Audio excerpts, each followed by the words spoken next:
नमस्कार दोस्तों, एक बार फिर हम आप सभी के सामने हाजिर हैं अपने YouTube चैनल एजुकेशन रोड के इस वीडियो में। जी हाँ दोस्तों, आज हम आपके लिए लेकर आए हैं चमार जाति से जुड़ी 10 महत्वपूर्ण बातें जो कि चमार जाति के लिए बहुत मायने रखती है। अगर आपको वीडियो में बताई गई इन बातों से थोड़ी सी भी सीख मिले तो आप इस वीडियो को एक प्यारा सा लाइक कर देना और चैनल को सब्सक्राइब करके हमारे हौसले को बढ़ा देना।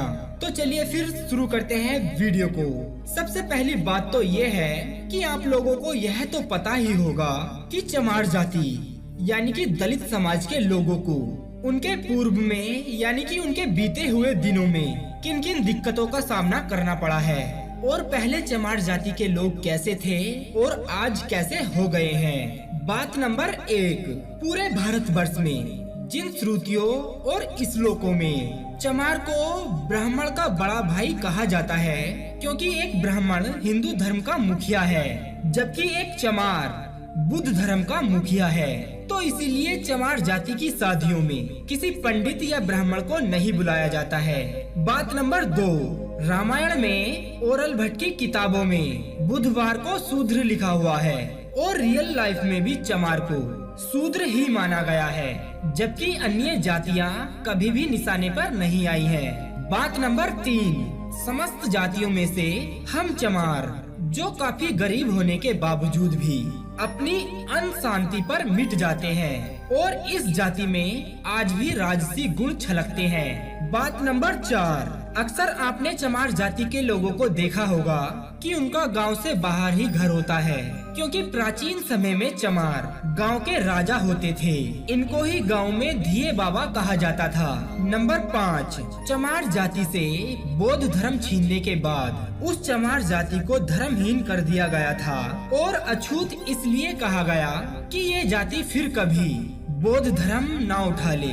नंबर 6, चमार जाति पर शिक्षा की रोक इसलिए लगा दी गई कि वह अनपढ़ रहेगा तो खुद को चमार, अछूत, शूद्र समझेगा और अपने भविष्य में कभी यह नहीं जान पाएगा कि वह चमार एक राजशाही खून है। इसीलिए मेरे प्यारे दोस्तों, चमारों की शिक्षा पर रोक लगा दी गई थी कि चमार शिक्षा पाएगा तो दोबारा फिर से बुद्ध धर्म खड़ा कर देगा। नंबर 7, एक चमार खुद को इसलिए चमार कहलाना पसंद नहीं करता है क्योंकि चमार इनका नाम है ही नहीं।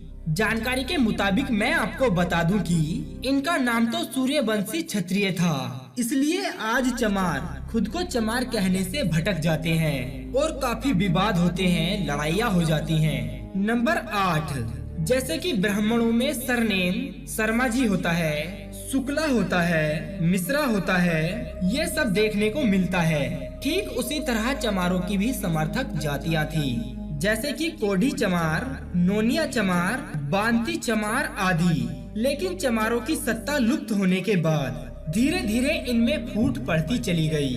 नंबर 9, आपको बता दे कि चंद्रगुप्त मौर्य भी एक चमार जाति के ही व्यक्ति थे लेकिन वह गोरे और सुंदर थे जबकि चाणक्य जी काले थे। इसलिए जब से एक मिसाल बन गई कि काला वाहन गोरा चमार, दुई जात से रहिए सदा होशियार। अंत में है नंबर 10, जो भी जातियां आढ़े नहीं थी वह सदा चमार ही रहती थी और आज भी ऐसा ही है। वो चाहे मौर्य हो या नाना, आज भी सबको चमार ही कहता है।